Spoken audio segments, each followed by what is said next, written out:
So this drawing of an object is another chance to get used to the charcoal, the soft willow or vine charcoal that's in the cardboard box.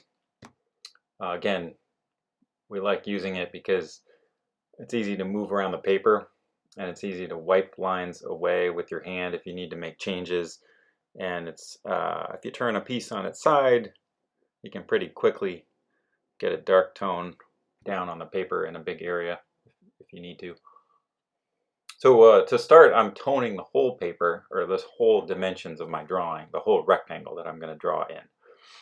So I just turned the piece of charcoal on its side. I quickly threw some charcoal on the paper in a ragged way, in a rough way, and then I'm taking a paper towel or rag.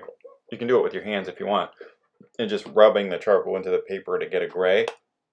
And the reason for doing the gray first is so I can draw lines on top with a piece of the charcoal, but then I can also erase out of that gray. So you can do both. You can draw on top of the gray, you can erase light tones out of the gray. You can do both on top of that. So I'm doing a really rough shape of my object first with the point of a piece of the vine charcoal or willow charcoal. I can wipe my lines away if the shape is not right. Usually takes me a couple attempts. I'll go over it a couple times and get the shape right and just the size and the placement on the paper. Then after I get the rough shape down, I usually start laying in some dark tones in the background because it's quick to get that down on the paper. I'll just basically do what we did with the negative shape. Just fill in the area up to the edge of the object, the styrofoam head that I'm drawing. I'll just fill in everything up to that edge of the object with the dark charcoal tone.